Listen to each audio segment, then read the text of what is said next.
playground insults, what we're going to do is I'm going to need to get some suggestions from you. Start thinking in your head right now. I'm going to need an adjective.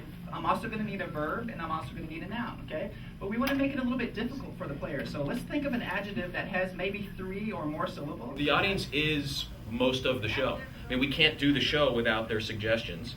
And if there's, 2 people in the audience, it's really difficult for us to do the show for them because we need suggestions and we need their energy. How about an adjective? What? Unscrupulous. Unscrupulous. You went 4, baby. 4 syllables, unscrupulous. Thank you, sir. All right. Marvelous. That is marvelous. Marvelous for the red team. Thank you. Here. Action word. 3 or more syllables. Kick. Kick. It's just 2 syllables shy. Let's try another one. Power sailing.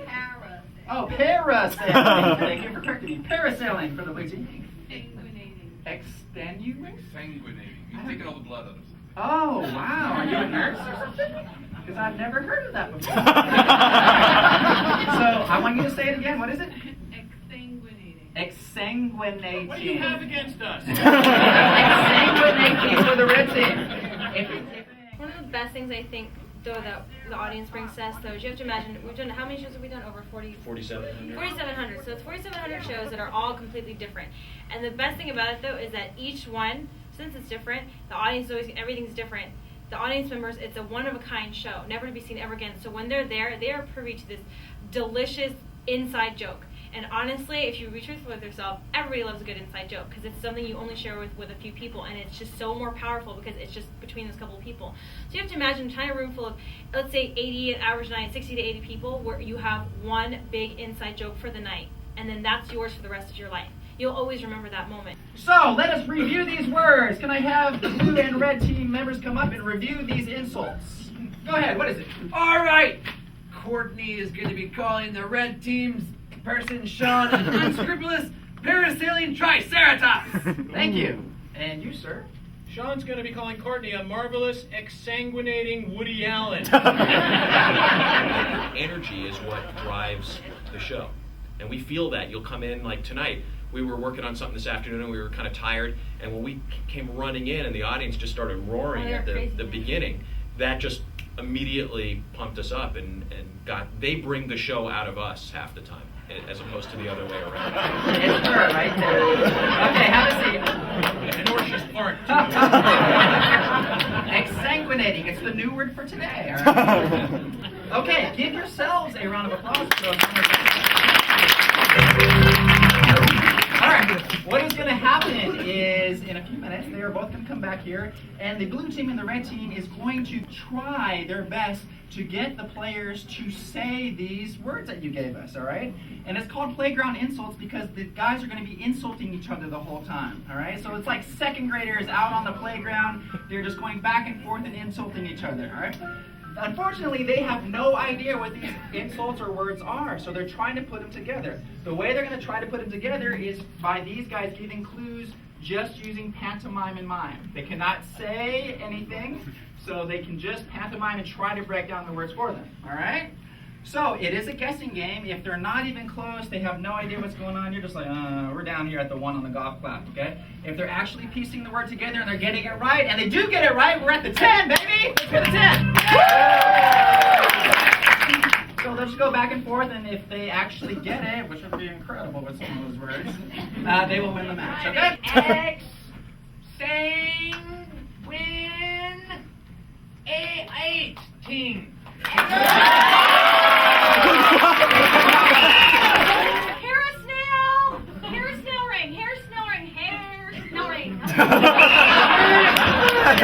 When you're on stage and you're doing improv, since you don't know what you're gonna do, like the second you do it, like that's when it happens, you feel an energy and a connection with the audience that is different and changes throughout the show.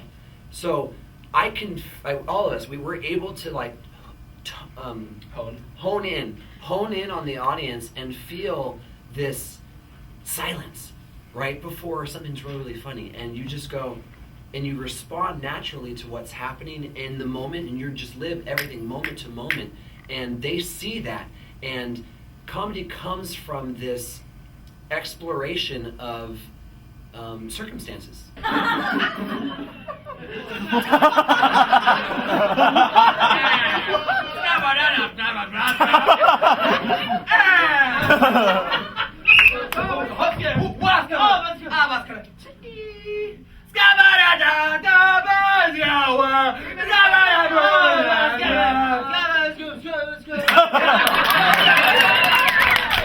If you're living in the moment and the audience is with you and they're along this ride and they're just waiting to see what you discover, and that's where comedy, I think, a lot of the times comes from, is our discovery of what we're doing. You know, like, I'm going to respond a certain emotion to what's happening to him, and they just go, oh my gosh, they're exploring things, and that's what's funny.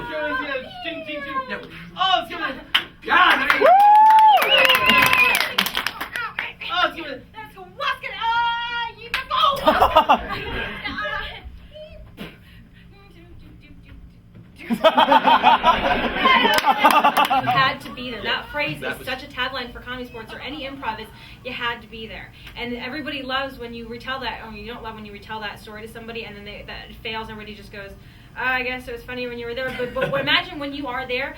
Oh man, it's amazing. So it's just, you had to be there. You got nothing because you don't have what I got. It combines the best of sports and entertainment too, because there is nothing out there where the audience is watching it, and then, like in a baseball or football game, they'll be sitting there watching and anticipating, and then everybody will just jump up and scream and cheer. That's one part of an audience reaction to our show. Sometimes they will jump up and cheer. Like you saw tonight when they got one of those, that last activity. 5, 4, 3, 2, 1.